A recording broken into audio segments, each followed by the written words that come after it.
एक रात एक चुपचाप पहुंची कार। पीएम आवास पर आरएसएस प्रमुख मोहन भागवत की मौजूदगी। ना कोई प्रेस रिलीज, ना कोई बयान। 1 घंटा 30 मिनट तक चली बैठक और उसके बाद सन्नाटा।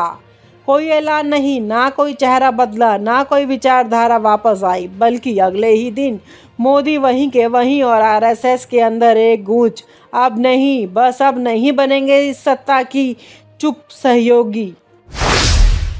संघ के अपने लोग अब बोझ क्यों? जब बीजेपी को सत्ता मिली तो बहुत से पदों पर संघ के पुराने स्वयंसेवक बैठे।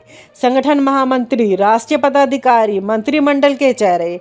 पर अब 2024 के बाद से अचानक आरएसएस ने खुद कहा, हमें अब नहीं चाहिए ये सम्मान, हम अब प्रचारक नहीं बनेंगे। क्यों? क्योंकि संघ को अब लगने लगा है कि उनके लोग मोदी की राजनीति में सिर्फ कालीन बिछाने का काम कर रहे हैं और उनके विचार, उनकी तपस्या सिर्फ इस्तेमाल हो रही है। क्या मोदी आरएसएस से बड़े हो गए हैं? संघ के अंदर एक डर फैलने लगा है। क्या मोदी हमें भी अनदेखा कर रहे हैं? क्या हम सिर्फ शोपीस हैं? संघ का मकसद था विचार से सत्ता की यात्रा, लेकिन मोदी जी ने कर दिया व्यक्ति से सत्ता की ब्रांडिंग। मोदी ना तो संघ की सलाह मानते हैं, ना प्रचारकों की भूमिका को महत्व देते हैं। आरएसएस के एक सीनियर पदाधिकारियों के शब्दों में, हमें जिस पेड़ को सींचा वो अब हमें ही छाव नहीं देना चाहता। अब संघ का ठंडा विरोध शुरू। आरएसएस ने चुपचाप लेकिन रणनीतिक निर्णय लिए हैं। नंबर 1, अब कोई प्रचारक बीजेपी में नहीं जाएगा। नंबर 2, जो पहले है वो भी चरणबद्ध तरीके से हटाए जाएंगे। नंबर 3, संघ बीजेपी की पॉलिटिकल बैकबोन नहीं रहेगा, यानी अब मोदी शाह की जोड़ी को लड़ाई अकेले लड़नी होगी। 2024 में मिली चोट, आरएसएस का वार्निंग सिग्नल। 2024 लोकसभा चुनाव में बीजेपी को बहुमत नहीं मिला। नरेंद्र मोदी को फिर से पीएम बनाना पड़ा, लेकिन गठबंधन की बैसाखी पर कई सीटों पर हार का कारण आरएसएस कार्यकर्ताओं की उदासीनता। ना प्रचार, ना जमीन पर काम। संघ ने चुप रहकर बहुत कुछ दिया है। यह संकेत था कि संघ अब दूरी बना रहा है। मोदी की रणनीति, संघ को प्रतीक्षा में रखना। मोहन भागवत सोचते रहे, इंतजार करते रहे कि कोई संवाद शुरू होगा, लेकिन मोदी का रवैया एकदम अलग। कोई जवाब नहीं, कोई कार्यवाही नहीं, और संगठन में भी मोदी शाह की पकड़ पहले से ज्यादा मजबूत। संघ को समझ आ गया, अब मोदी को रोका नहीं जा सकता और संघ का अस्तित्व खतरे में है। बीजेपी में आरएसएस की छाया अब धूमिल। भाजपा के वो नेता जो संघ के करीबी थे अब हाशिए पर है। मनोज सिन्हा साइडलाइन, विप्लव देब हटाए गए, देवेंद्र फडणवीस बैकफुट, संघ प्रिय विधायक टिकट से वंचित। मोदी शाह अब लॉयल्टी पर काम करते हैं, विचारधारा पर नहीं। आरएसएस को यह बात सबसे ज्यादा चुभती है। अब संघ का क्या प्लान है? संघ अब कुछ बड़े निर्णयों की ओर बढ़ रहा है। स्वतंत्र सामाजिक आंदोलन पर फोकस, शिक्षा, ग्राम विकास, जातीय समरसता, राजनीतिक विकल्प तैयार करने की भूमिका, क्षेत्रीय दलों को नैतिक समर्थन, बीजेपी विरोधी लेकिन राष्ट्रवादी चेहरे की तलाश, न्यू राइट विंग स्पेस बनाना जिसमें मोदी नहीं विचारधारा हो केंद्र में। अब भाजपा की चुनौती क्या है? आरएसएस के बिना बीजेपी क्या कर पाएगी? आरएसएस का काउंटर हर बूथ पर, हर गलियों में, बिना पैसे, सिर्फ निष्ठा से काम करने वाला। अब यह नेटवर्क मोदी के साथ नहीं रहेगा। बीजेपी अब सिर्फ सोशल मीडिया पर, आईटी सेल और टीवी पर जीतेगी, लेकिन ज़मीन पर वह संघ की गैर मौजूदगी एक खालीपन है, और यह खालीपन 2019 से पहले मोदी के लिए एक बड़ा खतरा बन सकता है। क्या 17 सितंबर को मोदी कुछ कहेंगे? 17 सितंबर 2025 मोदी होंगे 75 साल के, वहीं उम्र जिस पर उन्होंने एल.के. आडवाणी और मुरली मनोहर जोशी को रिटायर किया था। आरएसएस वही चाहता था, मोदी जी भी उस नियम का पालन करें, लेकिन मोदी खामोश। अब सवाल ये नहीं मोदी रिटायर होंगे या नहीं, सवाल ये है कि संघ अब बीजेपी से रिटायर हो चुका है या नहीं। सियासत में आने वाले भूचाल, आरएसएस अब मोदी के लिए कालीन नहीं बिछाएगा। प्रचारक अब उनके लिए संपर्क सूत्र नहीं, संदेश बन चुके हैं। बीजेपी अपनी सबसे बड़ी ताकत विचारधारा से निकले कार्यकर्ता को खो रही है। अगर यही चलता रहा तो 2019 के चुनाव में भाजपा के पास चेहरा तो होगा लेकिन ज़मीन नहीं। संघ की चुप्पी अब विद्रोह बन चुकी है और अगर मोदी जी समझ नहीं पाए तो वो दिन दूर नहीं जब प्रचारक नहीं बल्कि जनता ही कहेगी अब बहुत हुआ। ये कहानी उसी दिन शुरू होती है जब मोहन भागवत पीएम आवास पहुंचे थे। 1 घंटे 30 मिनट की गंभीर मीटिंग के बाद संघ को लगा कि जल्द ही कोई निर्णय लिया जाएगा, संकेत मिलेगा या कम से कम एक दिशा तय होगी। पर 1 महीना बीत गया और नरेंद्र मोदी की तरफ से कोई शब्द नहीं, ना कोई बयान, ना कोई संदेश, ना पार्टी नेतृत्व में बदलाव की चर्चा और ना ही उस 75 साल की परंपरा पर कोई संकेत जिसे संघ हमेशा मानता रहा। संघ की उम्मीद, क्या मोदी रिटायरमेंट लेंगे? संघ के शीर्ष नेतृत्व की बहुत साधारण सी अपेक्षा थी, मोदी जी 17 सितंबर को 75 वर्ष के हो जाएंगे। क्या वो एल के अडवाणी और मुरली मनोहर जोशी की परंपरा का पालन करेंगे? क्या वे खुद ही पद से हटने की घोषणा करेंगे? क्या वे आरएसएस को एक उत्तराधिकारी की भूमिका में शामिल करेंगे? लेकिन कुछ नहीं हुआ, ना कोई प्रेस कॉन्फ्रेंस, ना पार्टी के अंदर चर्चा और ना ही आरएसएस का कोई औपचारिक जानकारी। संघ ने सोचा बहुत हो गया। संघ का फैसला, अब कोई प्रचारक नहीं भेजा जाएगा बीजेपी में। जिस बात की तैयारी महीनों से चल रही थी अब उसे आधिकारिक बना दिया गया। आरएसएस ने ऐलान कर दिया है अब से हम बीजेपी में कोई प्रचारक नहीं भेजेंगे। अब संघ पूरी तरह राजनीति से दूर रहेगा।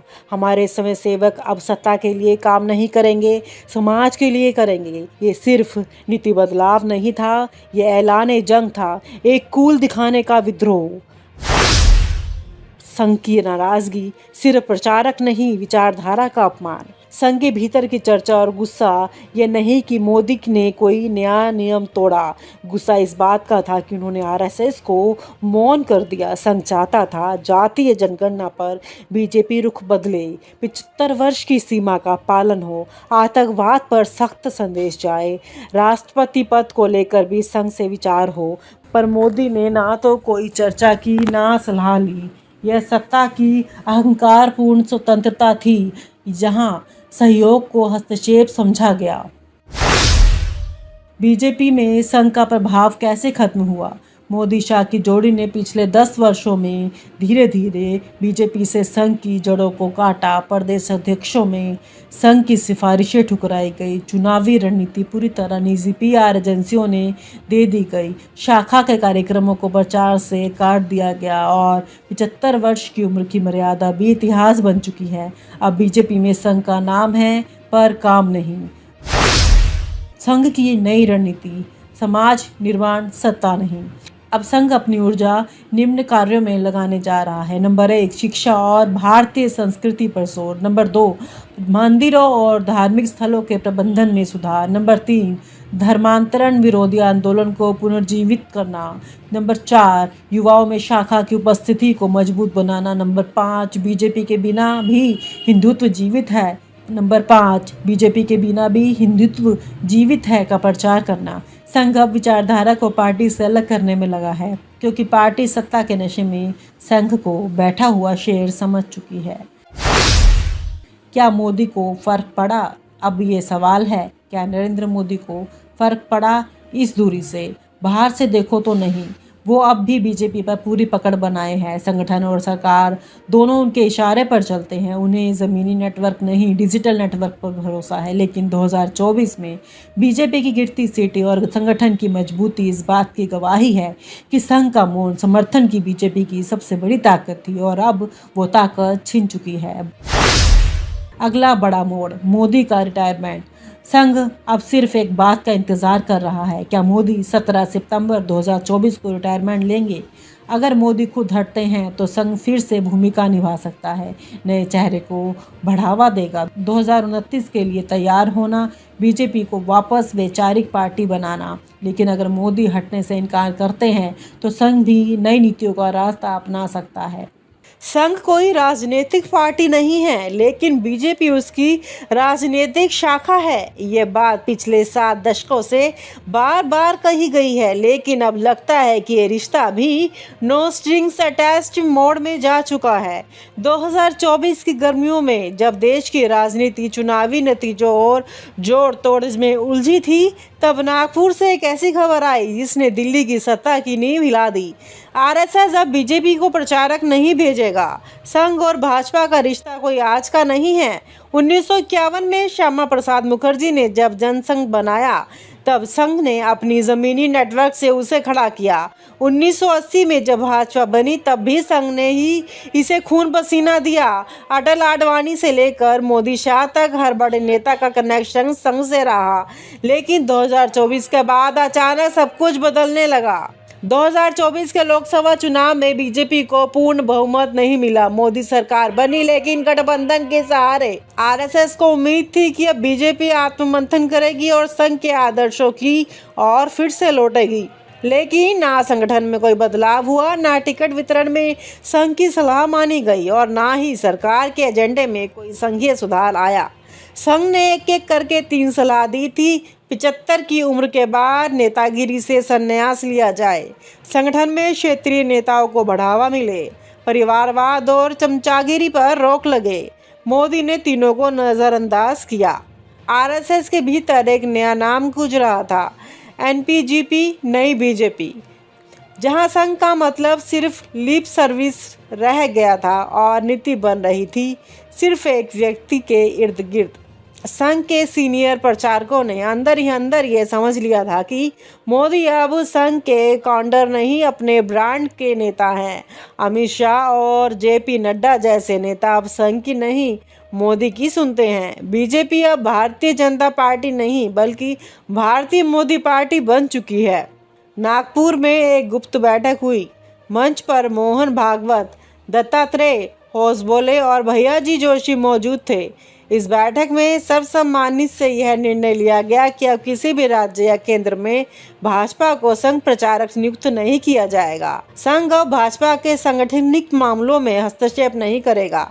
स्वयंसेवक सत्ता से दूर रहेंगे। यह नीति फिर से लागू होगी।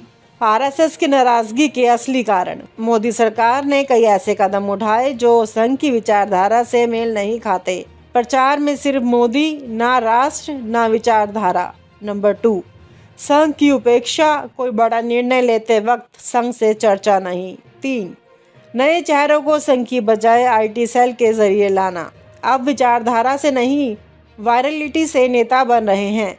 4, 75 की उम्र की सीमा का उल्लंघन। आडवाणी, जोशी जैसे बुजुर्गों को हटाने वाले मोदी 17 सितंबर 2025 को 75 के हो गए। संघ चाहता था कि मोदी उसी आदर्श को अपनाए, लेकिन पीएमओ से कोई जवाब नहीं आया। संघ की दूरी के बाद बीजेपी के भीतर बेचैनी है। यूपी में संघ का हस्तक्षेप खत्म होते ही योगी कैंप और शाह कैंप आमने सामने आ गए। महाराष्ट्र में देवेंद्र फडणवीस का संघ सपोर्ट कम हो गया तो वो साइडलाइन हो गए। दक्षिण भारत में बीजेपी के काडर संघ की गैर मौजूदगी से कमज़ोर पड़ गए। अब बीजेपी नेताओं के बीच फुसफुसाहट शुरू हो गई है। अब मोदी जी की उम्र भी आ चुकी है। अब सरबराही में भी बदलाव आने की ज़रूरत है। आरएसएस का असहमत स्वर साफ है। जब तुमने दूसरों को उम्र के नाम पर हटाया तो खुद क्यों नहीं। संघ के सीनियर का मानना है कि एक लाइन तय होनी चाहिए, 75 के बाद राजनीतिक संन्यास, लेकिन मोदी खामोश है। अब सवाल है कि क्या मोदी 17 सितंबर को खुद कोई घोषणा करेंगे? क्या बीजेपी नया चेहरा लेकर तैयार करेगी, या फिर अब संघ एक नया राजनीतिक विकल्प खड़ा करने की तैयारी में है?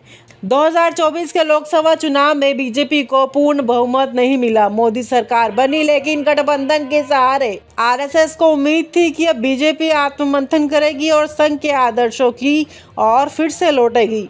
लेकिन ना संगठन में कोई बदलाव हुआ, ना टिकट वितरण में संघ की सलाह मानी गई और ना ही सरकार के एजेंडे में कोई संघीय सुधार आया। संघ ने एक एक करके 3 सलाह दी थी। 75 की उम्र के बाद नेतागिरी से संन्यास लिया जाए, संगठन में क्षेत्रीय नेताओं को बढ़ावा मिले, परिवारवाद और चमचागिरी पर रोक लगे। मोदी ने तीनों को नज़रअंदाज किया। आरएसएस के भीतर एक नया नाम गूंज रहा था, एनपीजीपी, नई बीजेपी, जहां संघ का मतलब सिर्फ लिप सर्विस रह गया था और नीति बन रही थी सिर्फ एक व्यक्ति के इर्द गिर्द। संघ के सीनियर प्रचारकों ने अंदर ही अंदर ये समझ लिया था कि मोदी अब संघ के काउंटर नहीं, अपने ब्रांड के नेता हैं। अमित शाह और जेपी नड्डा जैसे नेता अब संघ की नहीं, मोदी की सुनते हैं। बीजेपी अब भारतीय जनता पार्टी नहीं बल्कि भारतीय मोदी पार्टी बन चुकी है। नागपुर में एक गुप्त बैठक हुई। मंच पर मोहन भागवत, दत्तात्रेय होसबोले और भैयाजी जोशी मौजूद थे। इस बैठक में सर्वसम्मानित से यह निर्णय लिया गया कि अब किसी भी राज्य या केंद्र में भाजपा को संघ प्रचारक नियुक्त नहीं किया जाएगा। संघ अब भाजपा के सांगठनिक मामलों में हस्तक्षेप नहीं करेगा। स्वयंसेवक सत्ता से दूर रहेंगे। यह नीति फिर से लागू होगी।